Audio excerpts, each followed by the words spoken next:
नमस्कार जी। नमस्कार। क्या कार्यक्रम था जी आज का?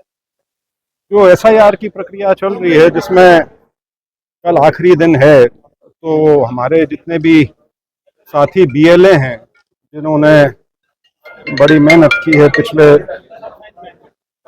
एक महीने में लोगों के घर घर जाके, और सारे ये सुनिश्चित करने के लिए कि जो एसआईआर की एक्सरसाइज है वो पाक साफ हो, इलेक्टोरल रोल जो है वो ठीक बने, तो उसमें जो भूमिका निभाई है सभी ने, तो उन्हीं को सम्मानित करने के लिए, और ये जो बचा हुआ एक सवा दिन है, इसमें जो भी छोटी मोटी कमी जो बची है उसको पूरी कर सकें, उसी के लिए आज यहाँ उचाना में कार्यक्रम किया था। उचाना हल्के का था। तो 17 तारीख को जो जींद में प्रधानमंत्री जी आ रहे हैं उसके बारे में आप क्या कहना चाहते प्रधानमंत्री जी आ रहे हैं, बड़ी अच्छी बात है। और प्रधानमंत्री जब भी कहीं जाते हैं तो लोगों में एक उम्मीद बनती है कि जरूर इलाके के लिए और प्रदेश के लिए कुछ बड़ा देकर जाएंगे, बड़ी घोषणा करके जाएंगे। तो उम्मीद रखते हैं कि ऐसा ही कुछ यहाँ जींद की धरती से भी अनाउंस करेंगे। देश की पहली हाइड्रोजन ट्रेन चल रही है सर, जो जींद से सोनीपत जाएगी और जींद में ही प्रधानमंत्री जी हरी झंडी दिखाने के लिए आएंगे। चलो खैर, ये तो पहली है देश में, इसलिए उनका झंडी दिखाना ठीक है, नहीं तो आजकल वो सारी ट्रेन को झंडी दिखाते हैं, कोई बड़ी बात नहीं है। लेकिन एक नई शुरुआत है, एक्सपेरिमेंट है, देखते हैं। क्योंकि पर्यावरण जिस प्रकार से दूषित होने लग रहा है, तो ये जो ग्रीन टेक्नोलॉजीज हैं इनके ऊपर तवज्जो देनी बहुत ज़रूरी है। और यदि ये शुरुआत एक सही दिशा में होगी तो हमें बताएगा उसके बारे में। अभी देखा जा रहा है जी, जींद के अंदर हर विभाग के जी कर्मचारी अधिकारी काम पे लग रहे हैं। साफ सफाई की बात करें, कोई चीज हो, सड़कें बिल्कुल साफ कर दी हैं, कहीं पर भी कोई गड्ढा नहीं रहा। मतलब इतनी साफ सफाई करी जा रही है जी।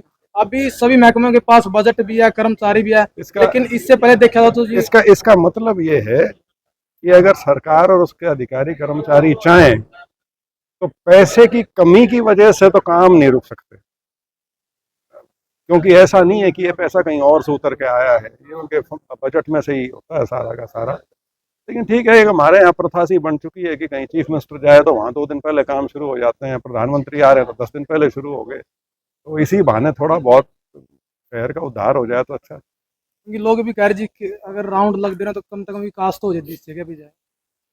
विकास से कोई सरोकार नहीं है सरकार को, विकास का तो एक झुंझुना पकड़ा रखा है, लोग उसको बजाते रहते हैं। जो चानत गांव में भी जी लगातार धरना चल रहा है उसके बारे में आप क्या कहोगे? वो तो अचानक हुआ है, जो मैंने विचार व्यक्त करने थे वहाँ कराया। मैं एक चीज़ से ज़रूर सभी लोगों को आगाह करना चाहता हूँ कि बीजेपी किसी भी इस प्रकार के धरने को कभी उसका एक शांतिपूर्वक तरीके से हल निकल जाए उसकी कोशिश ही नहीं करते, क्योंकि हर चीज़ के पीछे यहाँ तो एक मूलभूत सुविधा की बात है, पानी पीने के पानी की बात है, उसमें भी उन्होंने पूरी राजनीति ढूंढ रखी है सारी की सारी। और चयनित के धरने में वो इसको शहरी बनाम ग्रामीण और जातिगत आधार के ऊपर उसको उसके ऊपर अपनी पूरी राजनीति को खेलने लग रहे हैं। तो लोग अगर इससे आगे बढ़ के यदि बात करेंगे तब हल निकल पाएगा, अन्यथा सरकार की कोई मंशा नहीं हल निकालने। तो डीजल और पेट्रोल के जो दाम बढ़े हैं उसके बारे में क्या कहना चाहोगे? शुक्र मनाओ कि ये लड़ाई रुक जाए, क्योंकि ये अगर दोबारा भड़क गई तो ये तो अभी तो शुरुआत है, ट्रेलर है, तो पता नहीं कहाँ तक जाएगा ये। और दुर्भाग्य की बात यह है कि इस पूरी परिस्थिति में हम इतना बड़ा देश हैं और बिल्कुल ईरान के पड़ोसी हैं, और इसके अंदर हमारी कोई भूमिका नहीं, ना लड़ाई को रुकवाने में, ना समझौता करवाने में। और एक ऐसा देश पूरी दुनिया जानती है जो आतंकवाद को फैलाने का काम करता है, उसकी मध्यस्थता जो है वो स्वीकार की जाने लग रही है। तो इससे हमें अपने गिरेबान में झांक के देखना चाहिए कि हमने अपनी अंदर की राजनीति से अपने आप को इतना कमज़ोर कर दिया है कि पूरी दुनिया समझ गई है कि ये बिल्कुल जो कहते हैं और जो करते हैं दोनों में बहुत बड़ा फर्क है। श्री राम मंदिर में जो चोरी हुई है उसके बारे में आप क्या कहना चाहोगे? मेरे को कोई हैरानी नहीं हुई, चोरों की जमात है, अली बाबा और 40 चोर। ठीक है, राम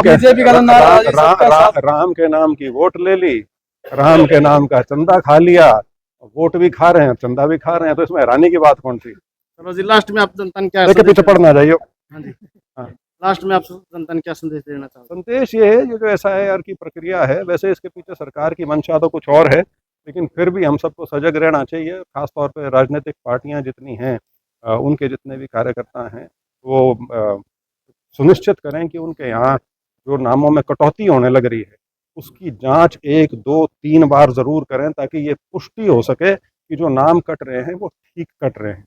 ये ना हो कि नाम कटने के उसमें उस पर ध्यान ना रहे और ऐसे लोगों के नाम कट जाएं जिनके नाम लिस्ट में होने चाहिए। इससे सावधान रहना बहुत ज़रूरी है।